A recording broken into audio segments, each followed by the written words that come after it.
حضرت یعلا بن مرہ کی ایک کہانی سنیے.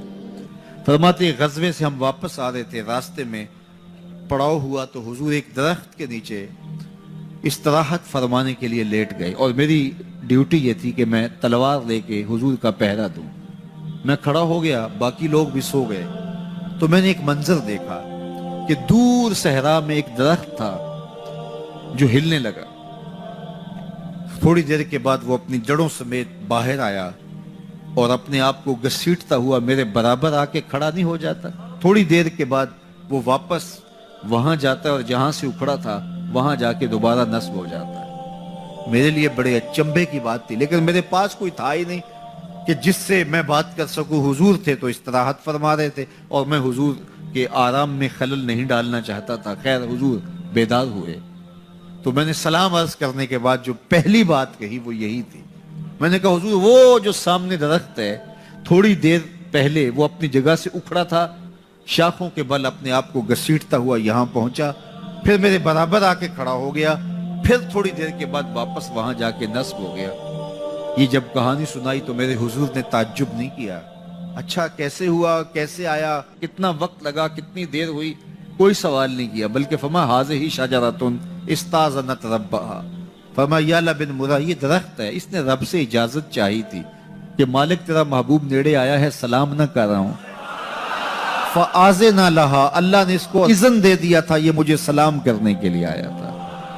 درختوں کے کلیجے بھی تڑپتے ہیں کہ حضور کو سلام کیا جائے. وہ کہانی تو آپ نہیں بھول سکتے جب ایک عربی نے کہا کہ حضور میں آپ کو نبی تب مانوں گا اگر وہ درخت آپ کی نبوت کی گواہی دے گا، آپ اگر اس کو بلائیں گے. تو میرے حضور فرماتے ہیں میں نے کیا بلانا، جا کے تو ہی کہہ دے تجھے اللہ کا رسول بلا رہا ہے. درخت اپنے آپ کو گھسیٹتا ہوا حضور علیہ السلام کی خدمت میں حاضر ہو جاتا ہے. درخت مان رہے ہیں، چاند کا کلیجہ شک ہو رہا ہے، پتھر کلمے بول رہے ہیں. حضور کے عشق میں کائنات کے ایک ایک ذرے کا دل دھڑک رہا ہے. وہ کیا کسی نے کہا تھا زمین جل رہی ہے، آسمان جل رہا ہے، محبت میں سارا جہاں جل رہا ہے. پوری کائنات حضور کی آتش محبت میں جل رہی ہے اور حضور کے وصل کے لیے تڑپ رہی ہے.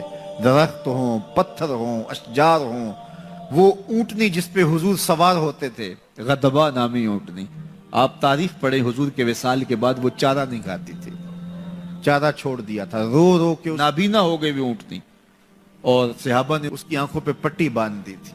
اس نے رو رو کے جان دے دی. جب حضور چلے گئے ہیں تو ہم نے جی کے کیا لینا ہے.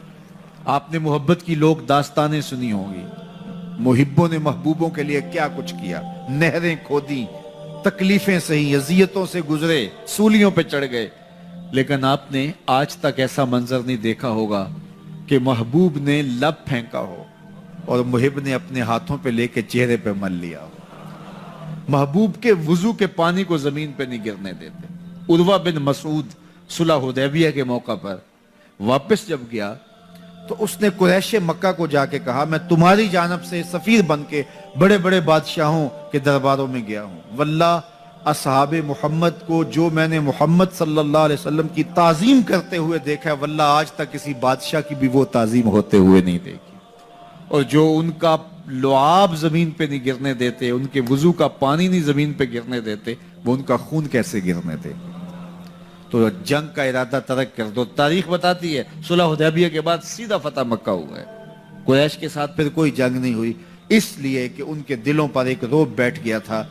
جب امت نبی کی تعظیم اور تکریم بجا لاتی ہے تو بتائیے کہ پھر اس امت کو تسخیر کیا جا سکتا ہے؟ وہ ناقابل تسخیر.